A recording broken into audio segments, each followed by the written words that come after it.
We also have allocated sufficient funds for this issue as well. Let's go to the BBC.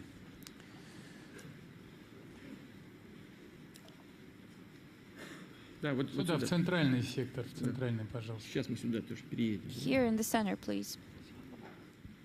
Thank you. I'd like to ask the question in English, if that's okay. Steve Rosenberg, BBC News.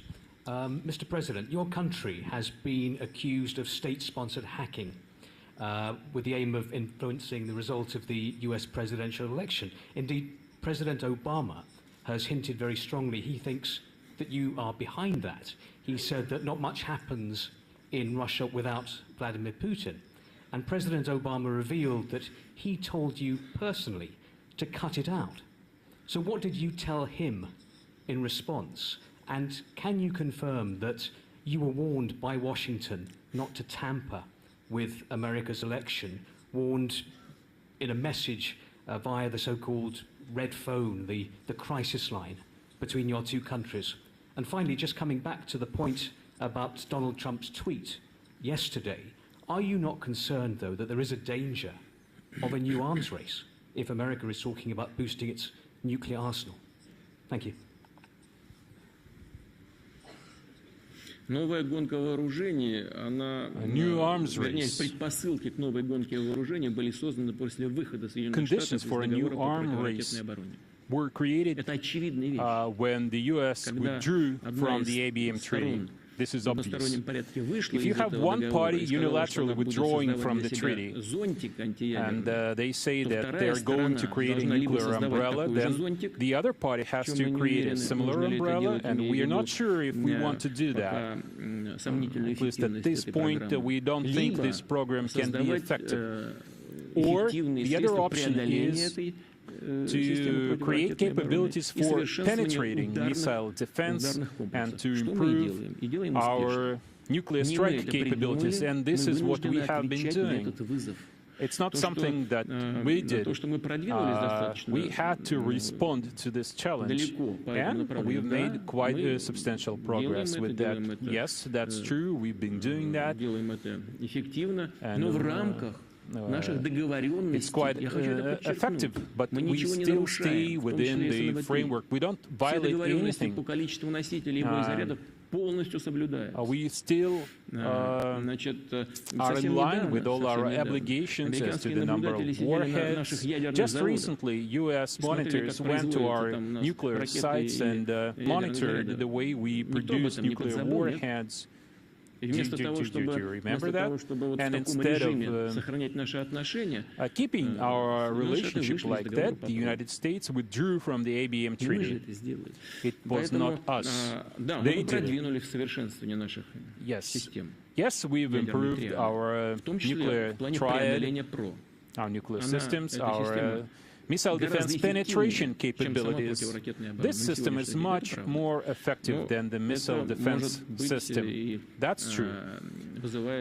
And perhaps this is why they're so anxious to enhance their nuclear capabilities as well. We are aware of that, and they have been doing that anyway. For example, they've been tactical nuclear weapons in Europe, including your country, the United Kingdom. This has been going on, and I really hope that your audience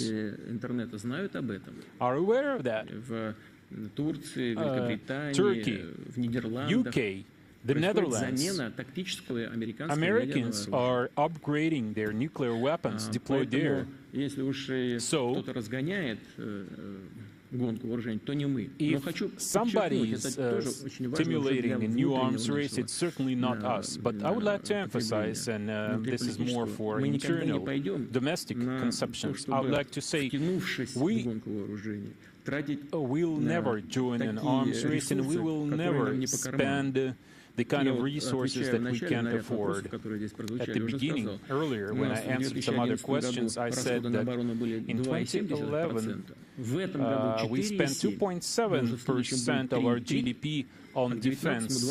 Then it was 4.7, then it's 3.3, and we'll keep it like that, because we've done everything we need We were taking care of our basic needs with modernizing our weaponry. And now, by 2021, 70% of our weapons will be modern weapons. Currently, the level is 50 to 60%. It's 60 with nuclear forces, or even 90%. So we are happy with the situation. We just proceed according to plan. Now, you mentioned tampering and our conversation, my conversation with President Obama. You may have noticed that I never reveal the contents of our conversations one-on-one. You mentioned tampering. So, I already mentioned to your colleague from the United States, losers always look for ways to accuse somebody else. They should look at themselves first. And they always forget the most important thing. And the most important thing, I think, is that, let's say some hackers hacked Democratic Party emails. Some hackers did it. Okay. And, like the president-elect said, who knows who those hackers were? Maybe they were not in Russia. Maybe they were in some other countries. Maybe it was just some guy lying on a sofa, on a couch.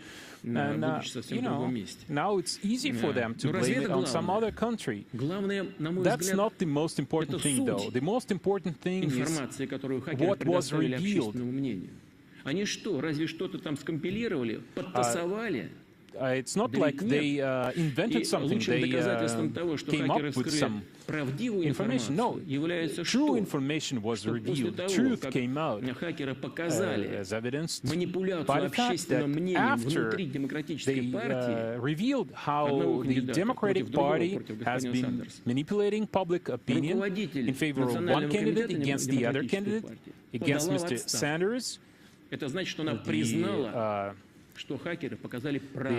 head of the Democratic Party leadership resigned. And this indicates that this was true. This was actually true. And instead of apologizing and promising never to do that again, what they did is they started looking for people who hacked into their emails. That's not really important, right? And as for my private conversation, my conversation one-on-one with President Obama, I never reveal the contents of those conversations, you know. I know that there were reports that it was his advisor, his helper, who revealed the contents of this conversation. You can talk to Mr. Peskov. He is my helper. He's my aide. You can talk to him about that. Okay, there's a question about